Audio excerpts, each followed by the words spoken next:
பேரும் அல்லும்படி 6 முதல் 60% வரை ஆடி தள்ளுபடியுடன் super Saravana stores, Chennai, Madurai, Kovai. FTP நேயர்களுக்கு வணக்கம். இன்று நம்முடைய நேர்காணலுக்காக இணைந்திருக்கிறார் அரசியல் விமர்சகர் மருத்துவர் காந்தராஜ் அவர்கள். சார் வணக்கம். திமுக எடுக்கக்கூடிய நிலைப்பாடு ஒருவேளை டீலிமிட்டேஷனுக்கு ஆதரவா போய் முடிஞ்சா அது தமிழ்நாட்டுக்கு எதிரான முடிவா தான் நம்ம பார்க்கணுமா? ஏன் அப்படி ஏன் ஆதரவு அதில் சில நல்ல காரியங்களை எல்லாம் சொல்லி சில திருத்தங்களை சொல்லி அது மாதிரி டீலிமிட்டேஷன் பண்ணிங்கன்னா தமிழ்நாட்டுக்கு நல்லதுன்னு பண்ணாங்கன்னா ஏமா அதையே ஏற்றுக்கூடாது? இப்போ இருக்கிறத அப்படியே ஏற்றுக்க முடியாதுன்றாங்க. அவங்க ஒருவேளை சில திருத்தங்கள் சொல்லலாம், அந்த திருத்தங்களை ஏற்றுக்கிட்டாங்க, அது நல்லதாக மாறும்ல, அவ்வளோதானே. தேர்தல் காலகட்டத்தில் அந்த டீலிமிட்டேஷன் அந்த பில்லையே எரிச்சவர் தான் முன்னாள் முதலமைச்சர். ஆமாம், அன்னைக்கு எரிச்சல் ஜெயிலுக்கெல்லாம் போனாங்க. அந்த அளவுக்கு ரொம்ப காட்டமா எதிர்த்து திமுக கொஞ்சம் தன்னுடைய பாதையிலிருந்து நழுவி போகுது. திமுக பாஜக கூட்டணிக்கு வழிவகுக்கும் அப்படின்னு ஏன் வரக்கூடாது? வரலாமா? வரலாமே. வாஜ்பாய் அமைச்சராக முதலமைச்சராக பிரதம மந்திரியா இருக்கும்போது பாஜகவோட கூட்டணியில் இருந்தவங்க தானே திமுக. இன்றைக்கு திமுக அரசியல் பண்ணுவதே பாஜக எதிர்ப்புல தானே. அது இன்னைக்கு இருக்கிற சூழ்நிலை அமித்ஷா இறங்கி வந்து கை கொடுத்தாருன்னா வேணான்னு சொல்றீங்களா? அவ்வளவுதான். ஓகே. ஏன் பயப்படுறீங்க? ஏன் நடுக்குறீங்க? ஓகே. அது இன்னும் ஸ்ட்ராங்கா போயிடுச்சு, என்ன பண்றது அப்படின்னு பயம் வந்துருச்சு. உங்களுக்கு திமுக எதிர்ப்பு இருக்குது, உங்களுக்கு என்ன பண்றதுன்னு தெரியல. இன்னும் ஸ்ட்ராங்கா போயிட்டாங்க, என்ன பண்றதுன்னு பயப்படுறீங்க. தமிழ்நாடு என்ன நிலைமைக்கு போகணும் ஒரு பார்வை இருக்குல்ல, அது என்ன நிலைமைக்கு போகணும் நீங்க பயப்படுறீங்க, அதை சொல்லுங்க. இந்தியா பூரா அவங்க தான் ஆண்டுகிட்டு இருக்காங்க. அந்த நிலைமைக்கு தமிழ்நாடு சேர்ந்து போகட்டும். ஓகே. எல்லாரும் குடிக்கிறான் போது இப்போ மதுவிலக்கு பத்தி பேசுற மாதிரி தான் தமிழ்நாட்டை தவிர வேற எவன் மதுவிலக்கு பத்தி பேசுறான் சொல்லுங்க பார்க்கலாம். தமிழ்நாட்டுல எவன் குடிக்கல சொல்லுங்க பார்க்கலாம். மதுவிலக்கை பத்தி தினம் பேசுறது நீங்க தான், தினம் குடிச்சு சுத்துறது நீங்க தான். அப்புறம் திருத்தணியில் குடிக்க கூடாது, திருப்பதியில குடிக்கலாம். ஓகே. பாலக்காட்டுல கோயம்புத்தூர்ல குடிக்கூடாது, பாலக்காட்டுல குடிக்கலாம். விழுப்புரத்துல குடிக்கூடாது, பாண்டிச்சேரியில குடிக்கலாம். அமித்ஷா அவர்கள் தமிழ்நாட்டுக்கு வருகை தர இருக்கிறார். டீலிமிட்டேஷன் பில்லுமே விரைவில் வர இருக்கிறது. ரெண்டையும் கனெக்ட் பண்ணி பார்க்க வேண்டிய கட்டாயம் இருக்கலாம். ஏன்னா அமித்ஷா தானே இன்னைக்கு சர்வாதிகாரி, அவர் வச்சா தானே சட்டம். அவர் நினைச்ச மாதிரி தானே இன்னைக்கு வந்து விஜய்ங்கிற ஒருத்தர் வந்து அரசியல்ல வந்து முதலமைச்சராக எப்படி உட்கார்ந்துருக்காரு. மக்களை தேர்ந்தெடுத்தார். ஒரு கருத்து கணிப்பு கூட வந்து 5 சீட்டுக்கு மேல விஜய் ஜெயிப்பார் சொல்லல.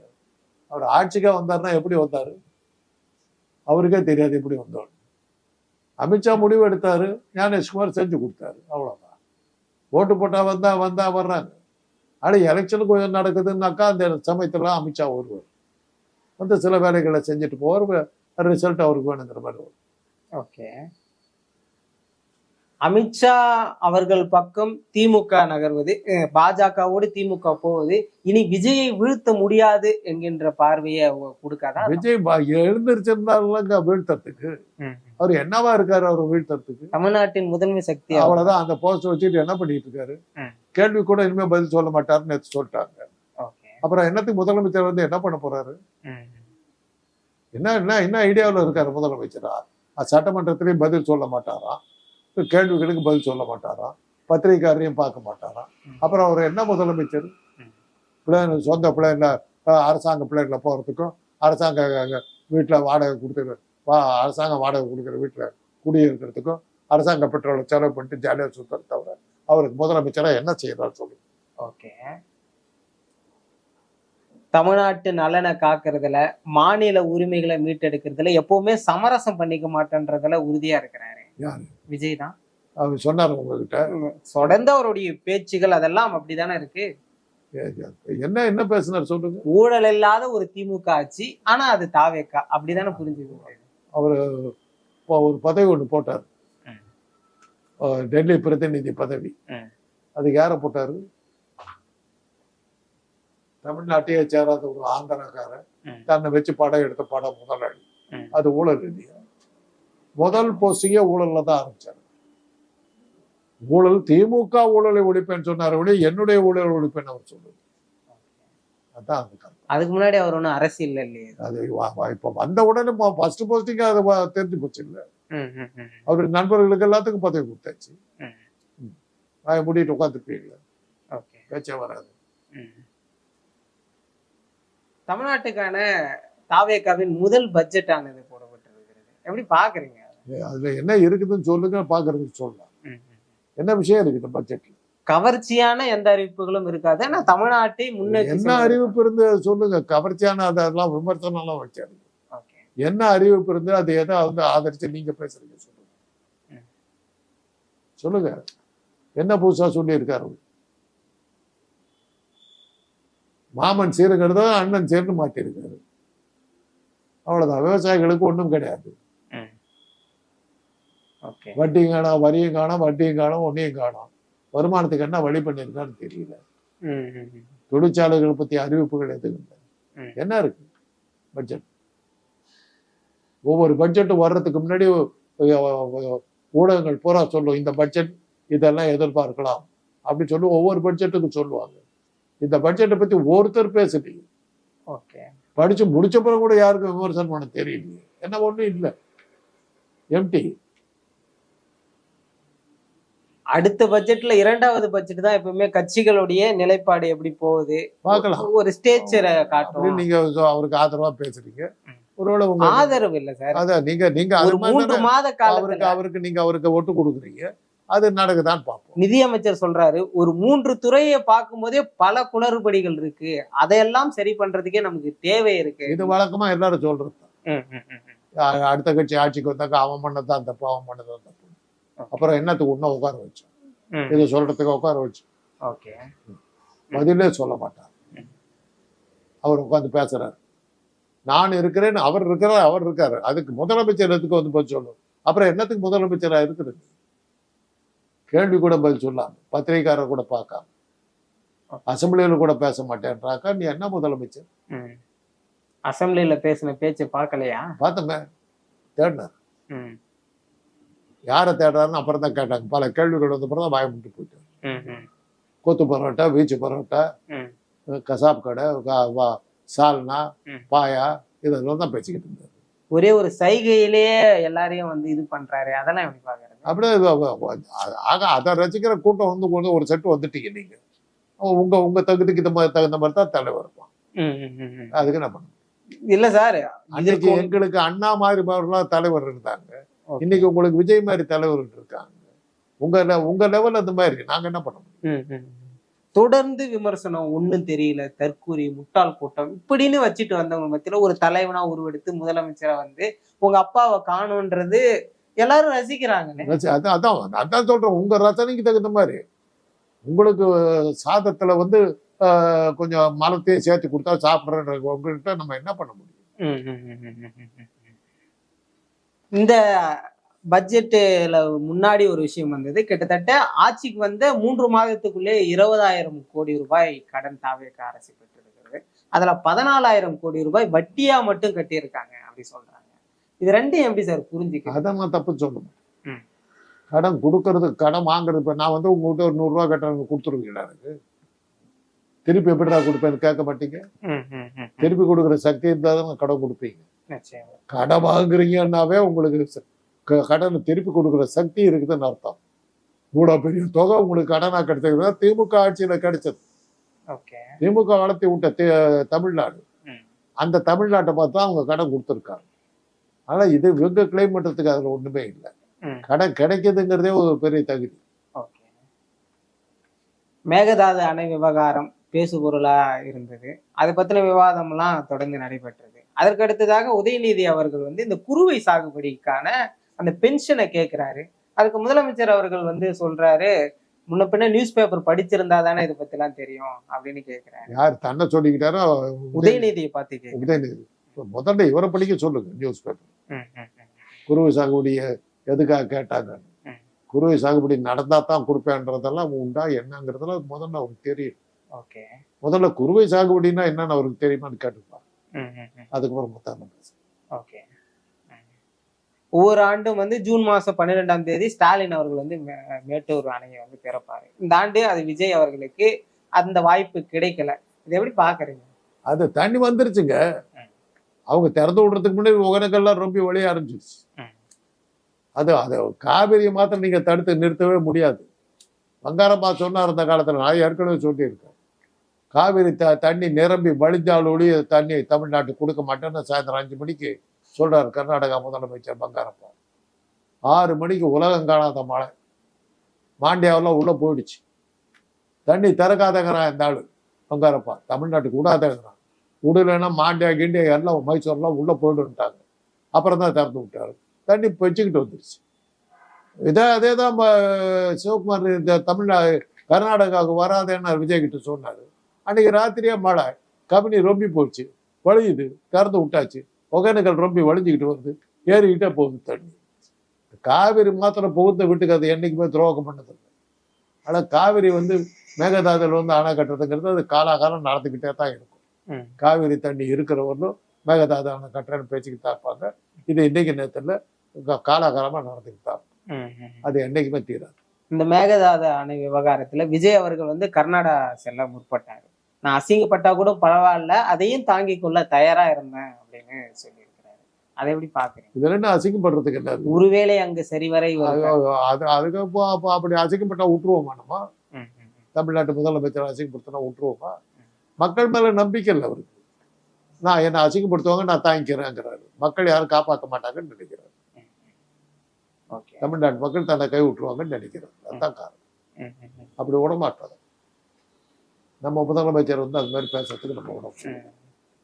இந்தியா பாகிஸ்தான் ஒண்ணும் இல்ல, இது தமிழ்நாடு ஒரு பக்கத்து மாநிலத்துக்குள்ள ஒரு பேச்சுவார்த்தை நடைபெறது நல்லது தானே, அதை நான் முயற்சி பண்ணேன், இதை விமர்சிக்க ஆரம்பிச்சுட்டாங்க அப்படின்னு சொல்றேன். அதான் அவருக்கு அரசியல் தெரியாதுன்னு தான் சொல்றேன். இன்னைக்கு நேத்தா நடக்குது. பண்ருட்டி ராமச்சந்திரன் கூட்டிக்கிட்டு எம்ஜிஆர் போனார் கர்நாடகாவில், போய் உட்காந்து பேச்சை தண்ணி கொடுந்தார். அது சரியா வராதுன்றதுக்கு அப்புறம் தானே என்.டி. ராமராவோட பேச்சு கிருஷ்ணாநதி கொடுந்தார். ஓகே, இதெல்லாம் இருக்குது இல்லை, இதெல்லாம் அவருக்கு தெரியாது. திடீர்னு அரசியலுக்கு கொண்டு திடீர்னு மந்திரி ஆயிட்டாரு, திடீர்னு முதலமைச்சர் ஆயிட்டாரு. உங்க மாதிரி ஆளுங்கள்லாம் தூக்கி தரல வச்சுட்டு ஆட ஆரம்பிச்சிட்டீங்க. என்ன பண்றது தெரியல. சென்னைக்கு குடிநீர் இன்னைக்கு கிருஷ்ணா நதியிலேருந்து வருது தண்ணி. என்.டி. ராமராவும் எம்ஜிஆரும் சேர்ந்து கொண்டு வந்த திட்டம். இந்த காவிரி விவகாரத்துல அணை சம்பந்தமா விஷயங்கள் பேசும்போது முதலமைச்சர் அவர்கள் சொல்றாரு, 1969 ஒருத்தர் நீர்வளத்துறை அமைச்சரா இருந்தாரு. அப்பொழுது கர்நாடகால அணை கட்ட இங்க இருக்கவங்க தானே பெரிய அளவுல எதிர்ப்பு தெரிவிக்காம விட்டுட்டாங்க அப்படின்னு சொன்னாரு. அமைச்சர் யாருன்னு நான் சொல்ல விரும்பலன்ற துரைமுருகனை பத்தி சொல்லி இருக்காரு. என்ன இருக்குது அதுல? கலைஞர் கருணாநிதி இருக்கட்டும், இருந்துட்டு போட்டு. அன்னைக்கு இருந்து சர்வாதிகாரமும் அவங்க வச்சுக்கிட்டு இருந்தாங்க. எமர்ஜென்சி டிக்ளேர் பண்ணும்போது கலைஞரால் என்ன பண்ண முடிஞ்சது? ஜெயிலுக்கு தான் போக முடிஞ்சது. ஆட்சியும் அதிகாரமும் அவங்க கையில வச்சுக்கிட்டு அவங்க அவங்க அவங்க முறைச்சிக்கிட்டு என்னத்தை பண்ண முடியும்? ஓகே, அன்னைக்கு காங்கிரஸ்காரர் தான் ஆட்சியில் இருந்தாங்க. அன்னைக்கு காமராஜர் இருந்தாரு 69. பேசியிருக்கலாம் இல்ல? ஏன் பேசல? தெய்வத்துக்கு சமமா பேசுறீங்களே காமராஜர். அவர் என்ன பண்ணாரு? எப்படி போச்சு கர்நாடகா இவ்வளவு தூரத்துக்கு போறதுக்கு? குடகெல்லாம் நம்ம கூட இருந்தது. குடகு, மணிப்பால், சுப்பிரமணிய ஸ்தலா, மங்களூரு, கொச்சி, மலபார், இதெல்லாம் தமிழ்நாட்டோட இருந்தது. குடகுல தான் காவிரி ஆரம்பிக்குது. அன்னைக்கு அந்த தமிழ்நாட்டோட இருந்ததுன்னா இன்னைக்கு கர்நாடகா இந்த ஆட்டம் போட முடியாது. ஆரம்பிக்கிற தண்ணி நிறுத்தி விட்டா நம்ம சொல்லி இருக்க முடியும். அன்னைக்கு அதை விட்டு கொடுத்த ஒரு காமராஜர். அதுக்கு யார் பதில் சொல்ற? நீங்க முல்லை பெரியாறு டேம் எப்படி போச்சு? தேவகுணம் பேருமேட்ட நம்ம கூட சேர்த்தி ஆகணும், அப்பதாங்க டேம் நம்ம கிட்ட இருக்குன்னு நம்ம சொன்ன போது குளமாவது மேடாவதுன்னு கேட்டவர் காமராஜர். அவர்கிட்ட தான் கேட்கணும். தமிழ்நாட்டுல அதிக அணைகளை கட்டினது காமராஜர் தான். அன்னைக்கு அணைகளே இல்லாத போது கட்டினாங்க. இது இங்க தார் ரோடு போட்டது காங்கிரஸ் தான்னாக்கா என்ன அர்த்தம்? அர்த்தம் கட்டுதானமா இருக்கு. அப்பதான் தாரே கண்டுபிடிச்சாங்க, போட்டாங்க. ஓகே, ராஜராஜ சோழ காலத்துல சிமெண்ட் ரோடு இருந்துதான்னு கேட்பீங்களா?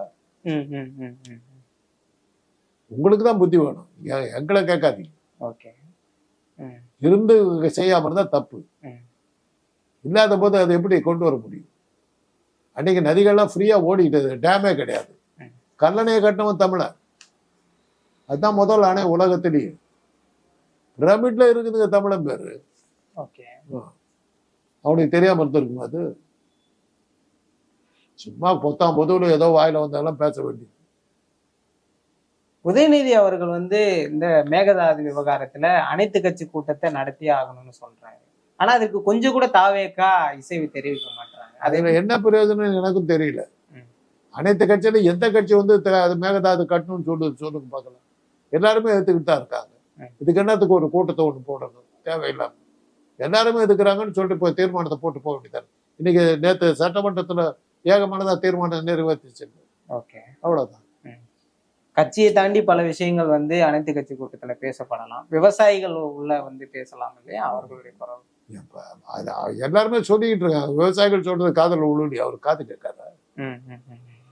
ஏன்னா விவசாயிகள் மௌனமாவா யாருக்குமே தெரியாம பேசிக்கிட்டு இருக்காங்க. ஓகே, இத்தனை செய்திகள்ல வருது, அந்த செய்திகளை பார்த்துருக்க மாட்டாரு. அவ்வளவுதான். அனைத்து கட்சி கூட்டம் என்பது தேவையில்லாத ஒண்ணு, உதயநிதியே புரிதல் இல்லாத தேவையில்லாத ஒண்ணு இல்லைங்க.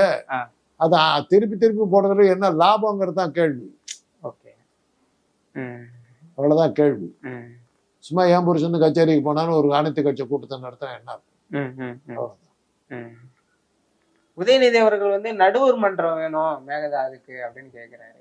கட்டாத அன்னைக்கு எதுக்குப்பா நடுவர் மன்றம்னு பலர் விமர்சனம் வைக்கிறாங்க. இது எப்படி புரிஞ்சுக்கிறது? எப்படி வேணாலும் எடுத்துக்கலாம். ஓகே, என்ன வேணும்னு கேட்டாங்க. நடுவர் மன்றம். நடுவர் மன்றம் தான் சொல்லி கட்டக்கூடாதுன்னு சொல்லி கேட்கலையே அவங்க. நடுவர் மன்றத்துக்கு சக்தி இல்லை. அவ்வளவுதான். சும்மா தட்டத்துக்கு வச்சிருக்காங்க. இவரு கூட தானே காங்கிரஸ் இருக்குது. பேசலாம் இல்ல. ராகுல் காந்தி இவரை தானே சந்திக்கிறாரு. பேசலாம் இல்ல. திமுக தான் செய்யலன்னு சொல்லிவிட்டேன். இப்பதான் உங்க கூட இருக்காரு செய்ய. உதயநிதி அவர்கள் வந்து ஒரு கேள்வி எழுப்புறாரு. தாவேகா அரசு வந்ததுக்கு பிறகுதான் இந்த மேகதாது விவகாரம் வந்து பெரிய அளவுல வந்து வெடிக்குது. அப்படியெல்லாம் சொல்ல முடியாது. அதெல்லாம் ஒரு கட்சி மேல சொல்ல முடியாது. மேகதாதுங்கிறது ஆரம்பத்தில் நடந்துக்கிட்டார். அவங்களும் ஒரு காரணமா இருக்கலாமே ஒழிய அவங்களே காரணம் சொல்ல முடியும். தாவேகா அரசு பொதுவா இதை எப்படி கையாளுதுன்னு பாக்குறீங்க? தாவேக்கா எதையுமே கையாளல. அதனால இதையும் அதே மாதிரி ஒரு குப்பையை சேர்த்து வச்சிருக்கு. என்ன செஞ்சாங்கன்னு சொல்லுங்க. அதுக்கப்புறம் இதில் அவங்க என்ன செய்யணும்னு நம்ம சொல்லலாம். ஓகே, தொடர்ந்து சட்டமன்றத்துல வந்து தீர்மானம் நிறைவேற்றுறாங்க. எதிர்கட்சியுடைய அவங்களுடைய கேள்விக்கு இவங்களும் பதிலை சேர்க்கிறாங்க. அதெல்லாம் அதை முடிஞ்சு போச்சு. அவ்வளவுதான். அதான் சந்தோஷப்பட்டீங்களே, பதில் சொல்லிட்டாங்க. உங்களுக்கு முடிஞ்சு போச்சு இல்லை. கேமரா எடுத்து கிளம்பு முடிஞ்சு போச்சு. அவ்வளவுதான். தீர்வு முடிச்சாச்சு. சட்டமன்றத்தில் பதில் சொல்லிட்டாருங்க. அவ்வளவுதான். மேகதாது முடிஞ்சு போச்சு. ஒரு ஊடகமே இப்படி பேசினா அப்புறம் என்ன தப்பு?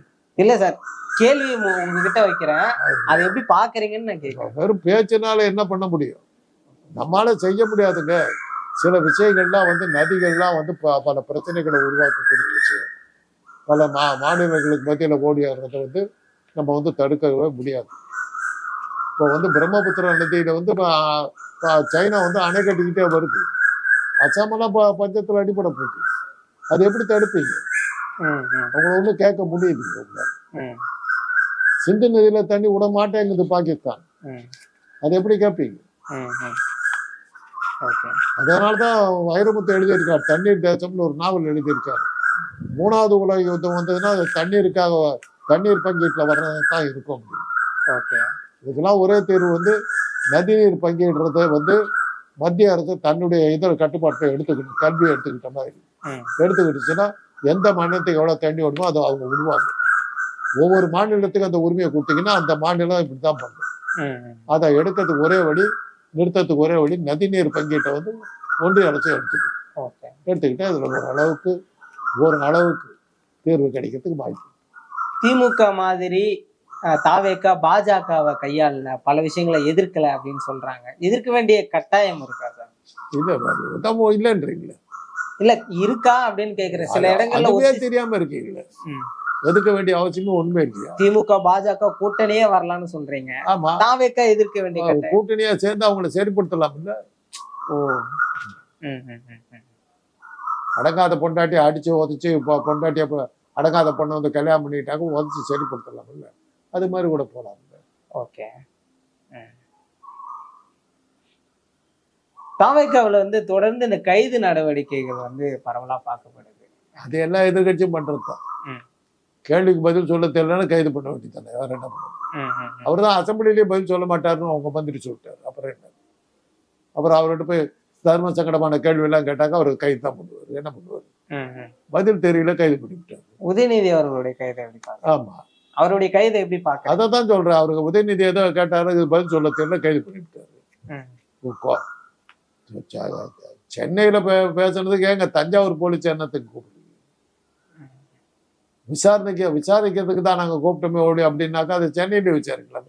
அதுக்கு எதுக்கு தஞ்சாவூர் கூப்பிட்டு போறீங்க? எத்தனையோ கேள்விகள் இருக்குது, பதில் தெரியல. பதில் சொல்ல தெரியல, அவ்வளவுதான். பல விஷயங்கள்ல ஸ்டாலினோட விஜய் அவர்களை ஒப்பிட்டு பாக்குறாங்க. அவர் மாதிரி இவர் பண்ண மாட்டாரு பாருங்க அப்படின்னு. ஸ்டாலின் ஒரு விஷயம் பண்ணல. கரூர்ல சம்பவம் நடந்த போது இவரை உள்ள தள்ளி இருந்தாக்கா சரியா இருந்திருப்பாரு விஜய். அன்னைக்கு அவர் பெருந்தன்மையா விட்டாரு. அதுல கோளாறு தான் இவ்வளவு. ஓவராலா விஜய் அவர்களுடைய ஆட்சி செயல்பாடுகளை ஏதாவது செய்யறதுக்கு ட்ரை பண்ணுங்க. உங்களுக்கு எதிர்பாராம கிடைச்ச ஒரு அதிர்ஷ்டம், வெறும் சந்தோஷத்தை மாத்திரம் என்ஜாய் பண்ணிட்டு இருக்காதீங்க. நாட்டையும் கொஞ்சம் பாருங்க. நிச்சயமா சார், பல விஷயங்கள் பேசணும். தொடர்ந்து